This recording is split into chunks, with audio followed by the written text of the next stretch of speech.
Artificial intelligence, AI, technology has revolutionized the way businesses operate globally. From chatbots to autonomous robots, AI allows businesses to automate processes and make more informed decisions. The rise of AI technology has sparked concerns about its impact on the labor market, with many worried about job insecurity. On the positive side, AI enables businesses to improve efficiency and productivity. It can perform tasks within seconds that would take humans much longer to complete. Apologies for that, that might have came across as a bit jarring, but essentially the purpose of that introduction was to show how AI tools can make videos effortlessly. A video which was generated automatically using Vizsla after being provided with a prompt which was generated with ChatGPT after being provided with the thesis for this project. From the stock videos, background music, and the voice, all created instantly. As with what the intro video suggests, today we will be exploring the use of new AI technology with a keen focus on the effects it will have on the day-to-day worker, the labor market, the regulations that may need to be put in place to provide job security, data accountability, and trust in the precarious nature of what artificial intelligence actually is. But ultimately, this video is also to inform you about the landscape of AI, and you may already be using or affected by it in your day-to-day life. Upon taking up this project, I have been overwhelmed by just how much is going on in the world of AI development comparatively to the amount of coverage it is actually receiving in the media.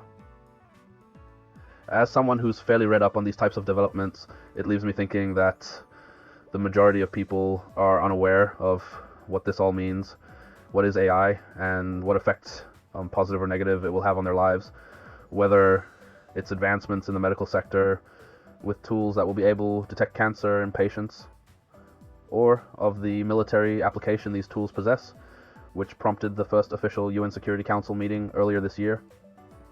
I will attempt to break this all down and provide recommendations to policymakers, trade union representatives, and the average worker on issues that haven't been resolved. The precarious nature and unknown potential of this new technology creates uncertainty, and these developments are happening regardless, so we all must stay informed. So what is AI exactly? What is its potential? What are the tangible interactions we already have with AI? And lastly, what impact will it have on workers and the labor market? The OECD, the Organization for Economic Cooperation and Development, has defined artificial intelligence as the fourth industrial revolution, an unprecedented shift in workplaces towards logic solving, information gathering, generative media, and entertainment is on the horizon. Quote, another wave of change. We now have at our disposal technologies that can help guide government, industry, and workers alike in preparing for the many workplace challenges that lie ahead. This new emergent world means global leaders, industrialists, organized labor leaders, educators, and workers alike need to take stock, plan, and execute accordingly. To join in on the first industrial revolution, you needed to open a factory. In the internet revolution, you need to open a laptop. From this point onwards, we're entering the workplace revolution. At its heart, AI is about making machines smarter. As the OECD points out, AI is the driving force behind virtual assistants like Siri or Alexa, and those clever recommendation systems that enrich our lives by suggesting things we might like based on our preferences. AI makes things more convenient, but AI isn't just for our home gadgets, it's transforming workplaces too. McKinsey's Institute for Business and Economics Research states that artificial intelligence could potentially deliver a 22% boost to the UK economy by 2030. This something that policymakers should take notice on, as no concrete regulations or workplace protections have been implemented to facilitate this growth. MGI research shows how AI automates tasks and improves customer service, helping us work more efficiently and productively. We also don't want to see a libertarian business approach to artificial intelligence. No regulations mean that workers will likely be left behind, or people's personal data may be compromised in order to facilitate such growth with the likes of how data brokers function at the moment. We have no way of knowing who has a hold of our information. Artificial intelligence is being used in all sorts of industries, from media, medical, transport, office and service, and education, but it has inevitably led to major job losses in some areas, which has caused unions to go on strike in order to be safeguarded through the transition of these new tools. Unions such as the Writers Guild of America. As we look to the future, AI's potential impact on the labor market is an essential topic of discussion with the UN emphasizing the need to prepare for changes in job opportunities as tasks are increasingly performed by machines. The UN Security Council also having their first official meeting in regards to AI technology and its potential military capability. Artificial intelligence, opportunities and risks for international peace and security. But enough of the introductions on this topic. Let's now dive in specifically at the detail and developments that are currently taking place. Starting off with the UK has purported itself to having a leading role in the development of artificial intelligence. Establishing the UK as a world leader in artificial intelligence, for I believe we've only just seen the beginning of what AI can achieve. Already, the UK is recognised as first in the world for our preparedness to bring artificial intelligence into public service delivery. The government has released a white paper on AI's potential, reflecting its commitment to make the UK a science and technology superpower by 2030. This paper builds upon over £2.5 billion invested in AI since 2014, supporting AI innovation, research and development. While AI brings significant benefits, the paper acknowledges the need to address risks like physical harm and national security threats. The vision is for AI to enhance human capabilities from healthcare to transportation, rather than replacing jobs. The paper proposes a balanced regulatory framework that supports innovation and manages risks, with regulators playing a key role. The government aims to avoid stifling innovation with heavy-handed laws and will adaptively regulate AI. Rather than appointing a new single regulator, existing ones like the Health and Safety Executive, Equality and Human Rights Commission, and Competition and Markets Authority will develop context-specific AI approaches for their sectors. This appears to be a bit of an oversight, as the parameters of artificial technology are limitless at the minute.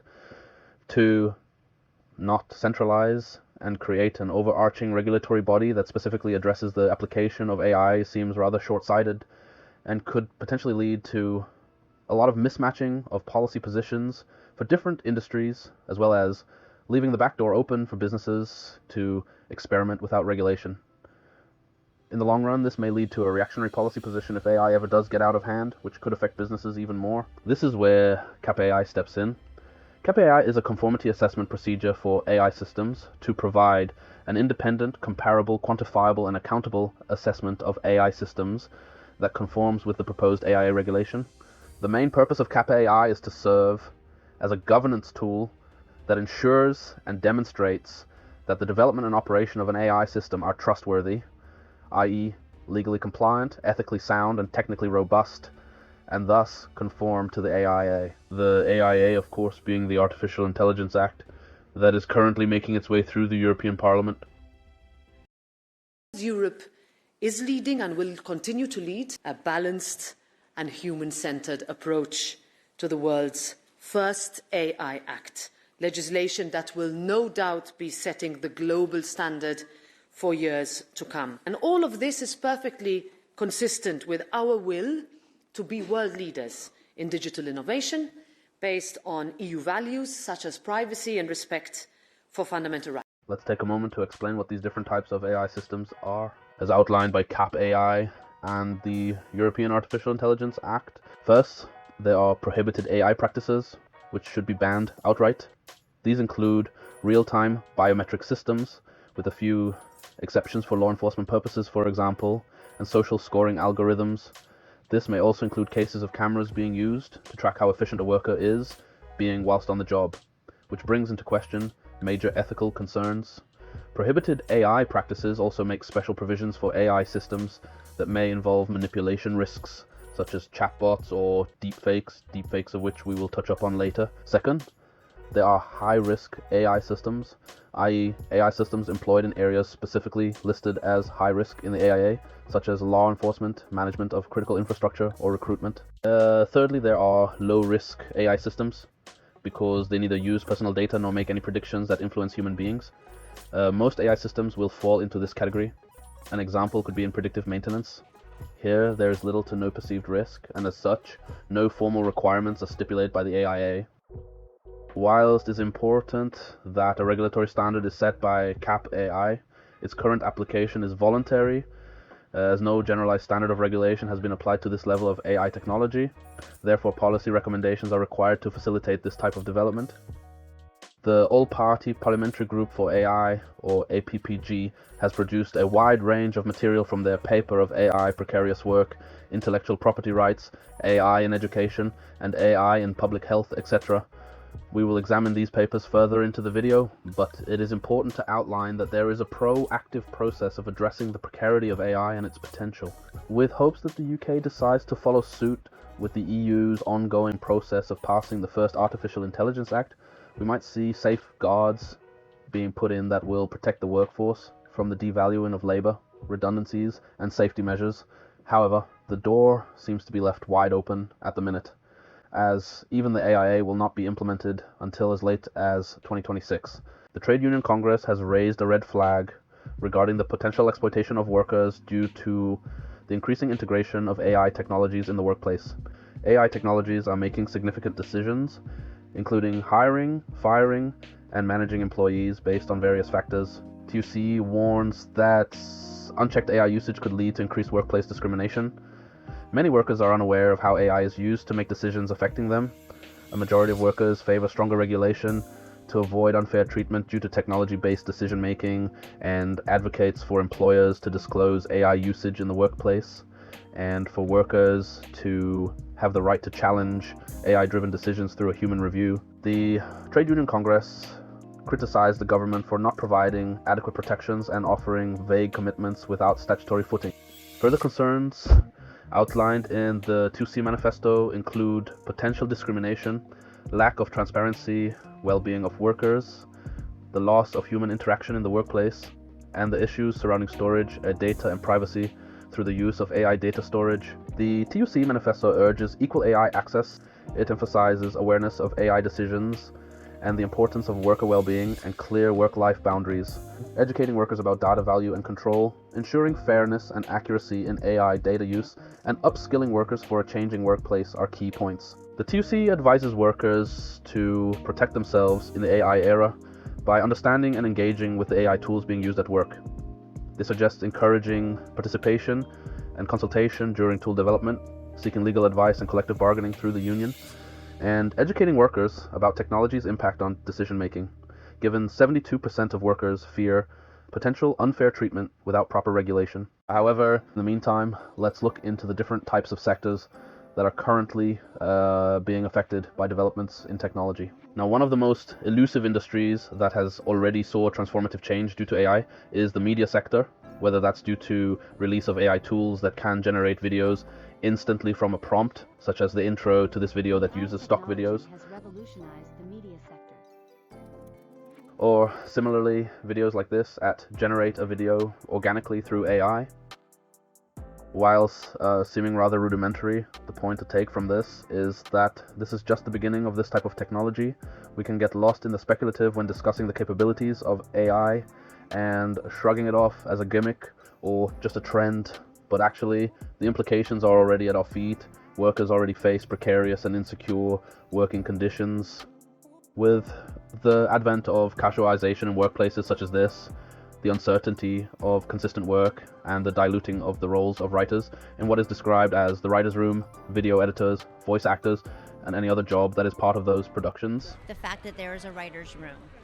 It is our feeling that they are planning on trying to shrink writer's room to the point of non-existence and turn us into freelance writers or gig writers.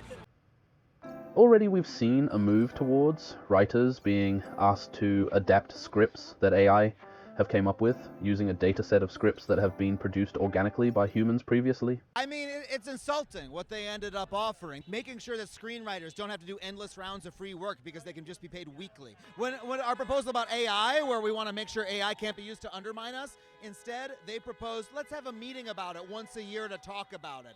Give me a break. That's a joke. In the long run, the labor that workers put into these productions should guarantee them a pension and healthcare scheme for the future. You have to make $26,000 a year to qualify for your health insurance, and there are a lot of people who get across that threshold through their residual payments. Those people who are on the bubble are taken care of, and it's just got to be a fair deal. We got to get what we're worth. And Fran Drescher, national president of the Screen Actors Guild, SAG-AFTRA, stated this. We are the victims here. We are being victimized by a very greedy entity.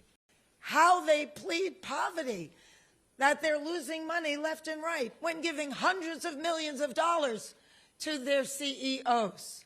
You cannot change the business model as much as it has changed and not expect the contract to change too. So the jig is up, AMPTP. We stand tall. Another huge concern that needs to be addressed is when Disney proposed this to their actors. But this groundbreaking AI proposal that they gave us yesterday, in that groundbreaking AI proposal, they proposed that our background performers should be able to be scanned, get paid for 1 day's pay, and their company should own that scan, their image, their likeness, and should be able to use it for the rest of eternity. This brings up the concern of intellectual property rights. When it comes to AI and its generative aspects, it's hard to see where we should draw the line in regards to who exactly owns the generated property.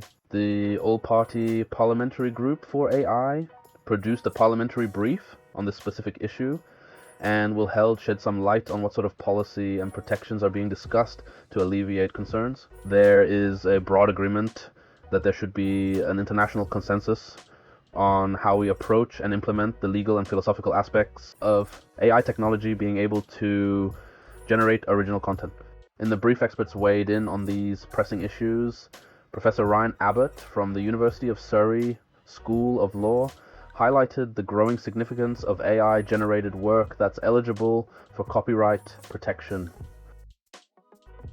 Dr. Fei Wang, a senior lecturer in law at Brunel University London, argued against granting legal personality to AI, emphasizing the role of corporations in overseeing AI algorithms.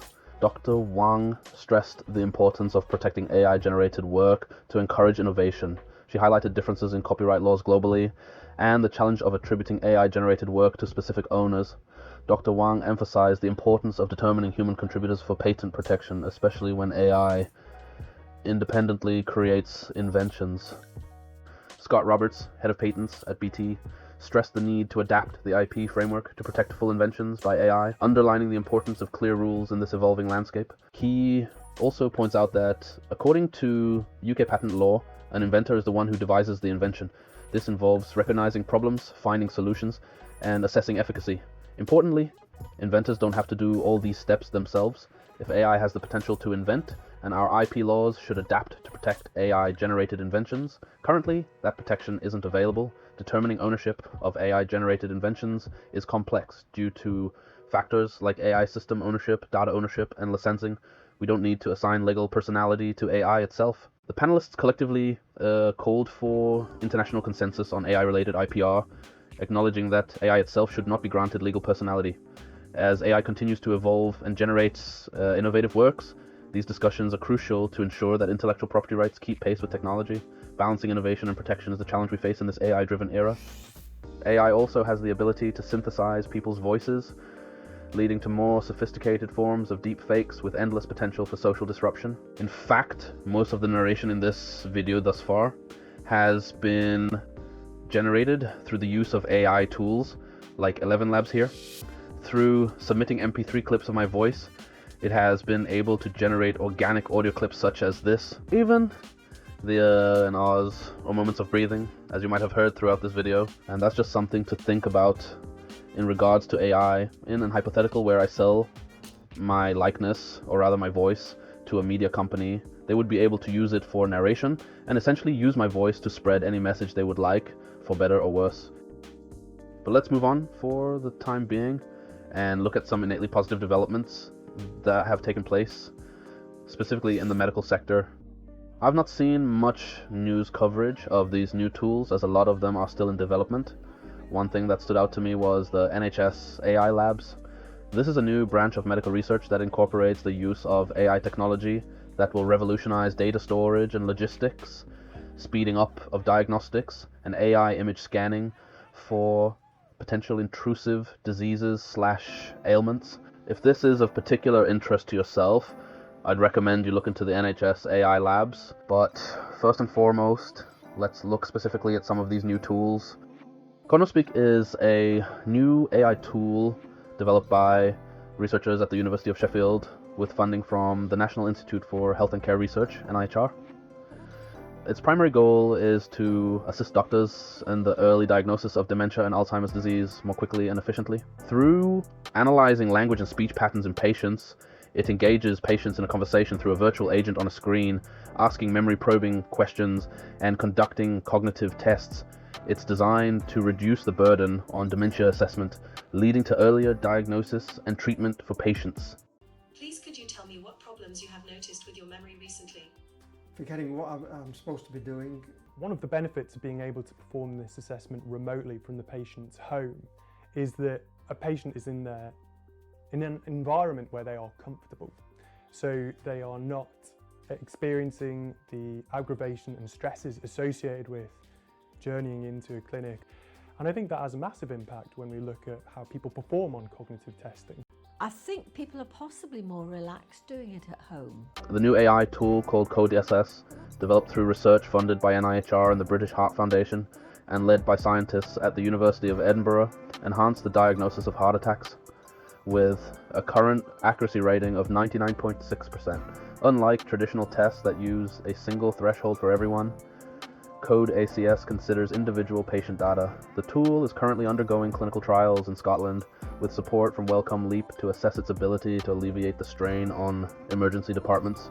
The Department of Health and Social Care updated funding for AI detection tools to enhance cancer detection.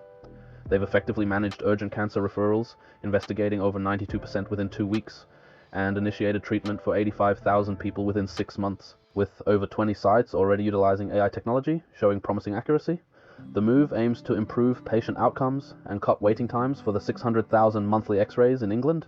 Additionally, AI will be employed for faster stroke diagnosis, allowing treatment initiation an hour sooner and at a much sooner rate of detecting at earlier stages when treatment would be most effective. Now, we haven't actually spoke about ChatGPT yet, but as this article suggests, the AI chatbot has been tested alongside doctors to diagnose patients correctly.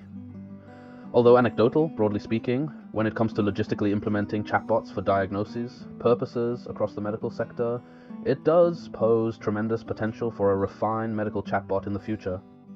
The significance of this appears to be how it will reduce waiting times. The UK is currently seeing the highest waiting lists on record at nearly 7.5 million in May 2023. The question is now, will AI tools be able to solve the logistic and manpower problems of NHS waiting times? Or does the NHS require more staffing and upskilling of these tools to create an effective medium between humans and AI? Now, the last sector I want to cover properly is the education sector. I'm sure we've all heard of the sensationalism behind ChatGPT and how students have used it for assignment pieces or for helping with exams. It appears to me, however, that most positive function as a jumping off point for research, a more sophisticated Google search that can direct you more specifically. Let's take this as an example. One of my assignment questions last year was to analyze the domestic and international consequences for American failure to join the League of Nations in 1919. Here's what ChatGPT came up with. Its ability to generate original text for academic purposes has shown to be quite flawed. However, there are a lot more AI tools that can help both student and tutor when it comes to education. Another tool that will help me as a student is ChatPDF. In much the same way a chatbot functions, ChatPDF allows you to submit a document to which you can thereafter ask it any question in relation to the information in the document. An additional function which will tell you what page that information is on, which is incredibly useful, and this tool can be used in many different settings, whether you want to find out what the specific stipulations are in a contract or if you need to analyze a report, statistics, or a large body of text. Again, we don't want the reactionary policy position. Attempts to ban tools like this in the education sector will fail to address the nuances of this type of technology. Whilst there are detection tools to check whether an assignment has been written by AI, this could be easily circumvented, because ultimately students are going to use these new tools regardless. Education and how it is taught must always adapt to new landscapes. For tutors, I have found an AI tool called Copilot that helps put together educational material, create PowerPoint slides, a lesson planner on any subject, with the choice of adjusting the material to the level of education that is being taught at. As of editing this video, Microsoft have announced that they will be integrating Copilot into their consumer products. With Microsoft Designer and Word, I'd recommend looking into this more as of when this update is available. Now, to tie this all back into the labor market, these sort of tools could help free up the workload that teachers and tutors currently face, with the majority of their work being administrative or lesson planning. It's important that they are at the forefront and upskill to using these tools effectively. The downsides could see a smaller workforce and a rise of open university style of education. Not inherently bad, but humans should always be the forefront of teaching the new generation and have a say in how new educational tools are used and adjust accordingly. Now we are getting towards the end of this video, but I wanted to touch up on something before summarizing. There appears to be a gap in the discussion about the rise of gig economy and micro work types of jobs. Gig economy refers to short-term, freelanced, zero-hour contract jobs that are facilitated through digital platforms such as Uber, Upwork, or Ubea. Research by the University of Hertfordshire, with data collection by Britain Thinks, indicates a significant rise in gig economy participation. In 2021, 14.7% of working adults surveyed engaged in gig work at least once a week, compared to 5.8% in 2016. The important thing to note about gig economy jobs is that gig economy will lead to more workers on low pay, experiencing poor conditions, their bosses falsely claiming that they are self-employed with no rights and no right to trade union recognition. Too often, gig workers are denied their rights and are treated like disposable labor. This form of short-term work also means that a lot of casual gig workers will not be entitled to pension schemes that will secure their future when they retire. Microwork, discussed by James Muldoon in the APPG AI on precarious work and autonomy think tank, involves small tasks that will pay a fraction of a wage. 95% of microworkers will earn below minimum wage, 4 per hour, with many not receiving or being entitled to a pension. He recommends that microworkers be entitled a minimum wage, and that they should be able to organize collectively, and that digital platforms should have a chat function for workers to discuss and talk to one another. What is particularly striking about microwork is that those tasks consist of coding, tagging content, and image identification. Microworkers essentially train AI to potentially replace their own jobs in the future. If we are talking about the potential replacement of jobs by AI tools, it seems like microworkers will be most affected, as if not to suggest that those workers are not already in a precarious position to have to rely on below minimum wage micro work to make ends meet. I figured to sort of surmise this video and address the UN sustainability goals of decent work and economic growth directly by giving my thoughts and outlining policy recommendations for policymakers both in the UK and across the globe. To be specific, the effect AI technology will have on the labour market can't be understated. The future is precarious and its potential is endless. What strikes me as the most important point is that workers of all kinds and in all sectors need to be brought into the discussion. AI tools should allow workers to be more efficient and productive. With the rise in popularity 4-day working weeks have been, this appears to fit quite nicely together. The main argument for capitalism was that we as a society will create enough of a productive force that we should in turn have more downtime to spend doing the things we love. That appears to not be the case currently, with the rise of gig economy and micro work, casualizations of workplaces, and zero-hour contracts. It appears to me that we have the opportunity right now to reconfigure how we organize. Protections need to be put in place to safeguard workers through this transition. Workers will need to be upskilled to be able to use these tools and to not just be replaced by them instead. Firm policies on the use of data in AI systems need to be established to create transparency, trust, and cooperation. Trade union bodies such as the Trade Union Congress have a responsibility to keep pushing for these policy positions and educate their workers on what is going on in this landscape.